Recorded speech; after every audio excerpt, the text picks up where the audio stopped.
Bhaskar Khulbe PMO के पूर्व सलाहकार हैं।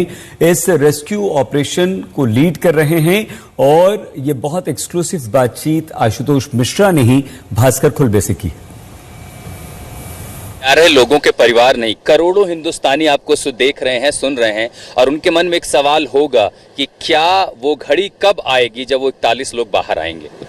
मैं उम्मीद करता हूं कि शाम 6 बजे तक हमें वो शुभ समाचार सभी को देने का एक अवसर आएगा। ये बड़ी खबर है कि आज शाम तक हम दरअसल जहां खड़े हैं सर, आपके ठीक पीछे वो मुहाना है। अगर इस तकनीकी रूप से समझना चाहें किस हिस्से में ऑगर ऑपरेट कर रहा है और किस हिस्से में वो है जहां से आप खाना भेज पा रहे हैं या दूसरी लॉजिस्टिक चीजें भेज पा रहे हैं। नहीं, देखिए, अगर आप ये जाने कि जो टनल में जहां पर ट्रैप हुआ है वर्कर्स का, वो चेनेज इस मुंह से 260 पॉइंट पर है। वो इस दाएं हिस्से की तरफ या बाएं की तरफ? नहीं, वो टनल के बीच में कहीं 260 वाला जो पॉइंट है वो है। और जो हमारी मशीन काम कर रही है वर्टिकली, अगर समझ इधर है, हम 200 से इधर काम कर रहे हैं और हमें क्योंकि जो बीच का ट्रैक है या किसी खास हिस्से में ले बाएं, बीच के ट्रैक में जाकर के ड्रिलिंग कर रहे हैं और वहां से हमें 60 मीटर आगे जाना है। तो हम 200 से 260 की जो यात्रा है ऑगर पाइप के थ्रू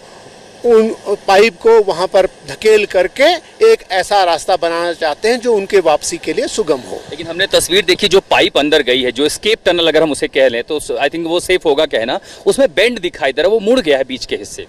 हाँ, वही एक कल शाम हमारे लिए चुनौती थी। तो मशीन को, फाउंडेशन को पुख्ता करके ऑगर को वापस निकाल करके लोगों को अंदर भेजा गया है और उस पाइप को जो स्क्वीज्ड है 2 मीटर काट करके बाहर निकाल ले रहे हैं, जिससे कि नॉर्मल गोलाई का पाइप फिर से हम पुश कर सकें। अच्छा, जो हिस्सा था, जो छड़ आ रही थी या जो ब्रॉकेट थी, क्या वो इस तरह के स्ट्रक्चर थे इसलिए काटने में दिक्कत आ रही थी? अगर हम मिलीमीटर में बात करें इसकी, हाँ, 32 मिलीमीटर की रॉड थी। उसके अलावा लेटिस के साथ जो सपोर्टिंग पाइप्स होते हैं वो पाइप्स मैंगल कर गए थे, ऑगर के साथ फंस गए थे, उनको वापस अब निकाल लिया गया। सबसे बड़ी दिक्कत कल क्या हुई थी? क्योंकि ये पता चला कि जिस अलाइनमेंट पर मशीन रखी है वो ट्रैक ही डिरेल हो गया, वो डिस्टेबलाइज हो गया था।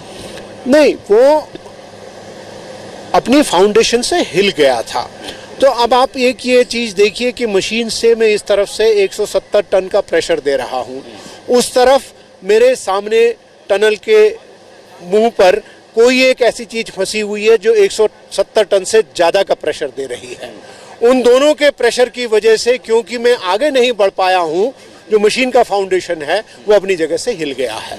उसे हमने वापस बैठा दिया है और कोशिश ये की है कि अब कोई भी प्रेशर आए वो अपनी जगह से ना हिले। और आप भी समझ सकते हैं कि 13 दिनों में उनकी शारीरिक स्थिति कैसी होगी। उनकी शारीरिक स्थिति बिल्कुल ठीक है। वो तो अगर हम कहें उनसे तो चल करके आने के लिए भी तैयार होंगे। आपने बता रहे थे वो कुछ बाप से बातचीत की है उन्होंने कि हम खुद खुदाई करेंगे। ऐसा कुछ नहीं है, लेकिन स्ट्रेचर में जब हम उनको हार्नेस करके लाएंगे, पूरा जो हमारा 60 मीटर का रास्ता होगा उसमें बिजली होगी, LED स्ट्रिप्स होंगी जिससे वो जला हुआ होगा। जो रेस्क्यू करके ला रहा होगा उसके पास माइनर लाइट होगी तो वो लाइट दे रहा होगा और उनको ऑक्सीजन की व्यवस्था बाधित न हो इसके लिए उनके पास ऑक्सीजन सिलेंडर होंगे। वो सब NDRF ड्रिल आराम से कर चुके हैं। बहुत बड़ी जानकारी अपने के अंदर कम से कम बिजली की व्यवस्था होगी। दूसरी चीज बड़ी बात है, आपके मजदूरों से बात हो रही थी, वो कह रहे थे कि हम भी खुदाई करना चाहते हैं, क्या उनको भी ऑपरेशन में ले रहे हैं? नहीं, अभी तो देखिए ऐसी जरूरत महसूस नहीं होनी चाहिए। मैं आशा करता हूं कि हमारा काम ही हम कर पाएंगे, क्योंकि वो वहां पर 13 दिन से हैं। उनसे ये उम्मीद करना कि हम उनसे मदद लें, क्यों वो हमारा अगर जरूरत पड़ी तो लास्ट स्टेप होगा, बट मैं आशा करता हूं कि वैसे स्टेप की लेने की जरूरत पड़ेगी नहीं। आगे बढ़ते हैं उम्मीद इस बात की करते हुए कि आज शाम तक, रात तक हमारे सभी 41 मजदूर बाहर आ जाएंगे। तेलंगाना में विधानसभा चुनाव के लिए 30 नवंबर को मतदान होना है और इसी बीच चुनाव प्रचार के दौरान पुलिस ने रंगारेड्डी के गच्ची बाउली से एक कार से 5 करोड़ रुपए कैश बरामद किए। जब कार चालकों से इस कैश के पूछा गया तो वो इन रुपयों का कोई हिसाब किताब नहीं दे पाए। पुलिस ने 3 लोगों को गिरफ्तार कर लिया है।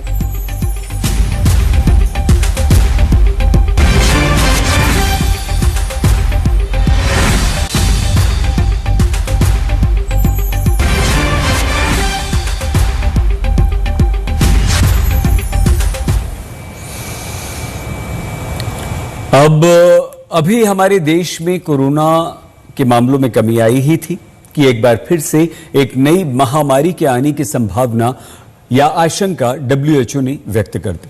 नई बीमारी की शुरुआत तब फिर से चीन से हुई। चीन के